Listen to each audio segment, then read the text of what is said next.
नमस्कार साथियों, आप सभी लोगों का बहुत बहुत स्वागत है। आज की इस नए क्लास में हम सभी लोग पढ़ने वाले हैं बीएसएससी ऑफिसर टेंडर यानी कार्यालय प्रचारी भर्ती 2025 परीक्षा के लिए अति महत्वपूर्ण जीके एंड जीएस प्रश्न को देखेंगे। तो चलिए चलते हैं आज का अपना पहला प्रश्न पे।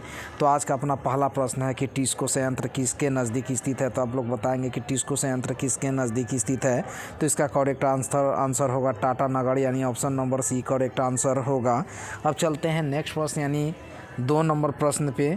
तो 2 नंबर प्रश्न है कि किस मौसम में रबी फसलें बोई जाती है। तो आप लोग बताएंगे कि किस मौसम में रबी फसलें बोई जाती है। तो इसका करेक्ट आंसर हो जाएगा नवंबर में यानी option number D correct answer हो जाएगा। अब चलते हैं नेक्स्ट प्रश्न यानी 3 नंबर प्रश्न पे। तो 3 नंबर प्रश्न है कि उष्णकटिबंधीय मानसूनी पतझड़ वनों को वर्षा जल की औसत आवश्यकता होती है। तो आप लोग बताएंगे कि उष्णकटिबंधीय मानसूनी पतझड़ वनों को वर्षा जल की औसत आवश्यकता होती है। तो इसका करेक्ट आंसर हो जाएगा 100 सेमी से लेकर 150 सेमी यानी option number C correct answer होगा। अब चलते हैं नेक्स्ट प्रश्न यानी 4 नंबर प्रश्न पे।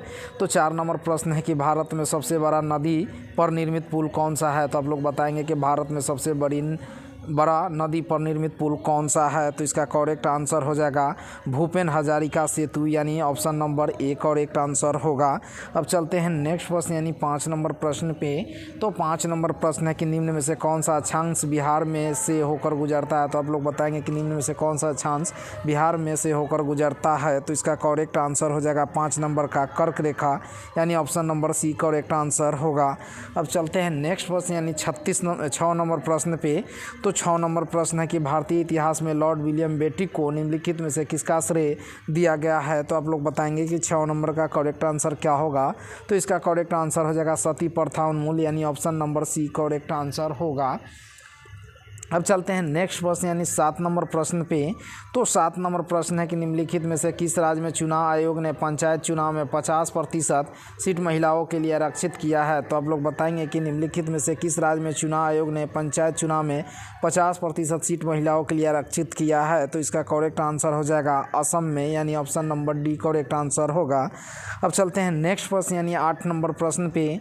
तो 8 नंबर प्रश्न है कि बंगाल में पहला सच्चा क्रांतिकारी संगठन था। तो आप लोग बताएंगे कि बंगाल में पहला सच्चा क्रांतिकारी संगठन था। तो इसका करेक्ट आंसर हो जाएगा अनुशीलन समिति यानी option number A correct answer होगा। अब चलते हैं नेक्स्ट प्रश्न यानी 9 नंबर प्रश्न पे। तो 9 नंबर प्रश्न है कि इनमें से कौन सी भारत के राष्ट्रपति के पद के लिए आवश्यक योग्यता नहीं है। तो आप लोग बताएंगे कि इनमें से कौन सी भारत के राष्ट्रपति के पद के लिए आवश्यक योगदान नहीं है। तो इसका करेक्ट आंसर हो जाएगा वह संसद के किसी सदन का सदस्य हो यानी option number D correct answer होगा।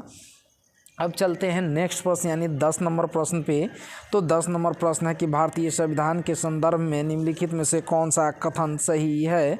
तो इसका करेक्ट आंसर हो जाएगा यह विभिन्न संविधानों का मिश्रण है यानी option number C correct answer होगा। अब चलते हैं नेक्स्ट प्रश्न यानी 11 नंबर प्रश्न पे। तो 11 नंबर प्रश्न है कि भारतीय संविधान के कौन सा अनुच्छेद के अनुसार उपराष्ट्रपति राष्ट्रपति के रूप में कार्य अथवा उसके कृत्यों का निर्वहन कर सकता है। तो इसका करेक्ट आंसर हो जाएगा अनुच्छेद 65 यानी option number D correct answer होगा। अब चलते हैं नेक्स्ट प्रश्न यानी 12 नंबर प्रश्न पे।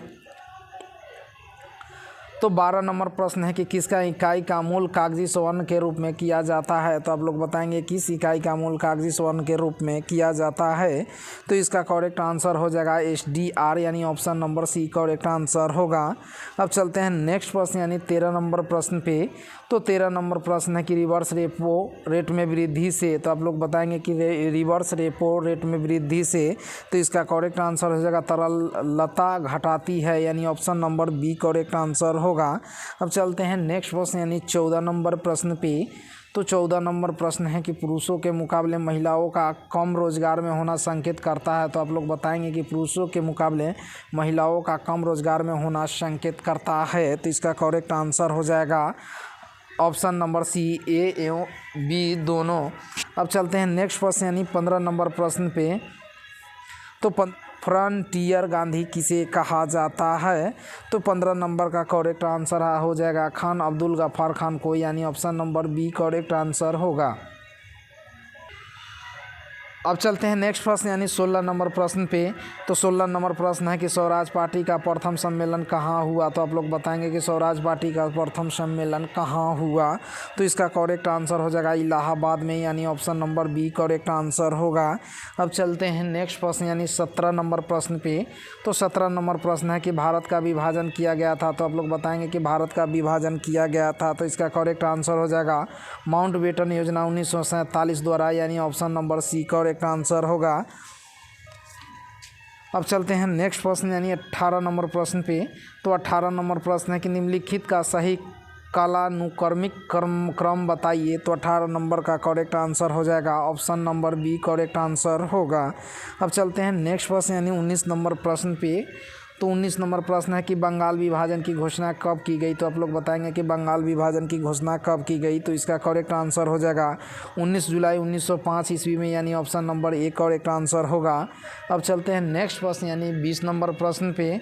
तो 20 नंबर प्रश्न है कि 1857 के विद्रोह में क्रांतिकारियों के निशाने पर प्रमुख रूप से कौन थे। तो आप लोग बताएंगे कि 1857 के विद्रोह में क्रांतिकारियों के निशाने पर प्रमुख रूप से कौन थे।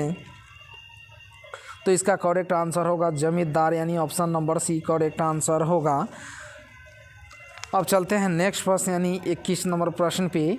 तो 21 नंबर प्रश्न है कि भारत का व्यापारिक संबंध सबसे पहले किस यूरोपीय देश से स्थापित हुए हैं। तो आप लोग बताएंगे कि भारत का व्यापारिक संबंध सबसे पहले किस यूरोपीय देश से स्थापित हुए हैं। तो इसका करेक्ट आंसर होगा पुर्तगाल, यानी option number A correct answer होगा। अब चलते हैं नेक्स्ट प्रश्न यानी 22 नंबर प्रश्न पे। तो 22 नंबर प्रश्न है कि जैन धर्म के 23वें तीर्थकार कौन थे। तो आप लोग बताएंगे कि जैन धर्म के 23वें तीर्थकार कौन थे। तो इसका करेक्ट आंसर हो जाएगा पार्श्वनाथ, यानी option number D correct answer होगा। अब चलते हैं नेक्स्ट प्रश्न यानी 23 नंबर प्रश्न पे। तो 23 नंबर प्रश्न है कि भारतनाट्यम किस राज्य का प्रमुख शास्त्रीय नृत्य है। तो आप लोग बताएंगे कि भारतनाट्यम किस राज्य का प्रमुख शास्त्रीय नृत्य है। तो इसका करेक्ट आंसर होगा तमिलनाडु, यानी option number C correct answer होगा। अब चलते हैं नेक्स्ट प्रश्न यानी 24 नंबर प्रश्न पे। तो 24 नंबर प्रश्न है कि दो लंबे सीधे समांतर कंडक्टर एक ही दिशा में समान स्थिर धाराएं प्रवाहित करते हैं तो इसका करेक्ट आंसर होगा एक दूसरे को आकर्षित करेंगे, यानी option number A correct answer होगा। अब चलते हैं नेक्स्ट प्रश्न यानी 25 नंबर प्रश्न पे। तो 25 नंबर प्रश्न है कि परावर्तन के नियम सत्य है। तो आप लोग बताएंगे कि परावर्तन के नियम सत्य है। तो इसका करेक्ट आंसर हो जाएगा उपरोक्त में से एक से अधिक, यानी option number D correct answer होगा। अब चलते हैं नेक्स्ट प्रश्न यानी 26 नंबर प्रश्न पे। तो 26 नंबर प्रश्न है कि दूरदृष्टि दोष को किस लेंस के प्रयोग से ठीक किया जा सकता है। तो आप लोग बताएंगे कि दूरदृष्टि दोष को किस लेंस के प्रयोग से ठीक किया जा सकता है। तो इसका करेक्ट आंसर होगा उत्तल लेंस, यानी option number A correct answer होगा। अब चलते हैं नेक्स्ट प्रश्न यानी 27 नंबर प्रश्न पे। तो 27 नंबर प्रश्न है कि सुभाष चंद्र बोस ने स्वतंत्र भारत के अंतिम सरकार की स्थापना कहाँ की थी। तो आप लोग बताएंगे सुभाष चंद्र बोस ने स्वतंत्र भारत के अंतिम सरकार की स्थापना कहाँ की थी। तो इसका करेक्ट आंसर हो जाएगा सिंगापुर, यानी option number C correct answer होगा। अब चलते हैं नेक्स्ट प्रश्न यानी 28 नंबर प्रश्न पे। तो 28 नंबर प्रश्न है कि रसायन शास्त्र में सार्वभौमिक घुलनशील घोल है। तो आप लोग बताएंगे कि रसायन शास्त्र में सार्वभौमिक घुलनशील घोल है। तो इसका करेक्ट आंसर हो जाएगा 28 नंबर का जल, यानी option number D correct answer होगा। अब चलते हैं नेक्स्ट प्रश्न यानी 29 नंबर प्रश्न पे। तो 29 नंबर प्रश्न है कि निम्न में से किसे अनबुझा चूना कहते हैं। या तो आप लोग बताएंगे निम्न में से किसे अनबुझा चूना कहते हैं। तो इसका करेक्ट आंसर हो जाएगा COAO, option number A correct answer होगा। अब चलते हैं नेक्स्ट प्रश्न यानी 30 नंबर प्रश्न पे। तो 30 नंबर प्रश्न है कि एक कार बैटरी में प्रयुक्त विद्युत अपघटक होता है। तो आप लोग बताएंगे कि एक कार में बैटरी में प्रयुक्त विद्युत अपघटक होता है। तो इसका करेक्ट आंसर होगा सल्फ्यूरिक अम्ल, यानी option number B correct answer होगा।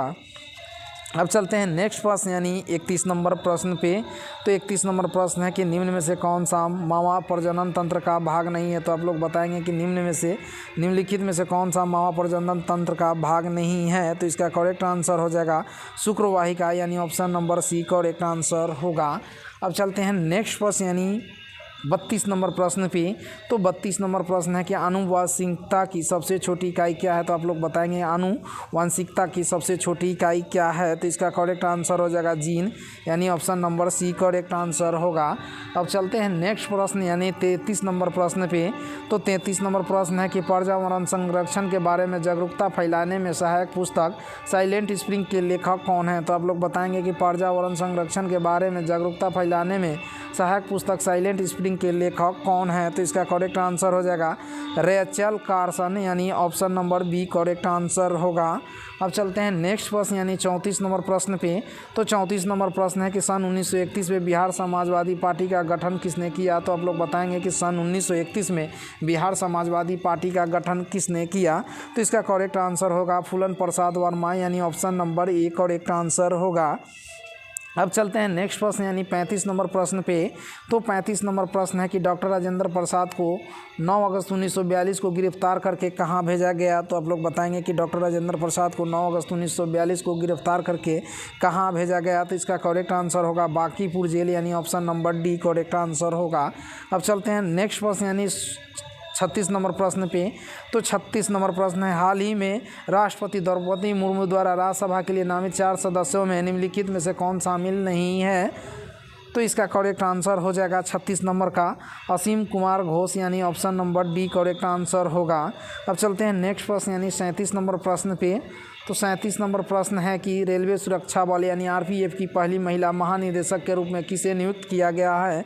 तो आप लोग बताएंगे रेलवे प्रोटेक्शन फोर्स की पहली महिला महानिदेशक के रूप में किसे नियुक्त किया गया है? तो इसका करेक्ट आंसर होगा सोनाली मिश्रा, यानी option number C correct answer होगा। अब चलते हैं नेक्स्ट प्रश्न यानी 38 नंबर प्रश्न पे। तो 38 नंबर प्रश्न है कि विश्व पुर्तगाली भाषा दिवस कब मनाया जाता है? तो आप लोग बताएंगे कि विश्व पुर्तगाली भाषा दिवस कब मनाया जाता है? तो इसका करेक्ट आंसर होगा 5 मई, यानी option number B correct answer होगा। अब चलते हैं नेक्स्ट प्रश्न यानी 39 नंबर प्रश्न पे। तो 39 नंबर प्रश्न है कि भारत द्वारा हाल ही में घोषित पहली जीनोम संपादित चावल की किसमें किस तकनीकी का उपयोग कर विकसित की गई थी? तो इसका करेक्ट आंसर हो जाएगा ऑप्शन नंबर सी, यानी CRISPR यानी जीन संपादन तकनीक। अब चलते हैं नेक्स्ट यानी आज का लास्ट प्रश्न पे। तो आज का लास्ट प्रश्न है कि बिहार के किस स्टेडियम में पेरिस ओलंपिक स्तर का अंतर्राष्ट्रीय रनिंग ट्रैक तैयार किया जा रहा है? तो आप लोग बताएंगे कि बिहार के किस स्टेडियम में पेरिस ओलंपिक स्तर का अंतर्राष्ट्रीय रनिंग ट्रैक तैयार किया जा रहा है? तो इसका करेक्ट आंसर हो जाएगा ऑप्शन नंबर बी, यानी पाटलिपुत्रा स्पोर्ट्स कॉम्प्लेक्स पटना। अगर यह सेशन आप लोगों को अच्छी लगी हो तो चैनल को सब्सक्राइब जरूर करें। धन्यवाद।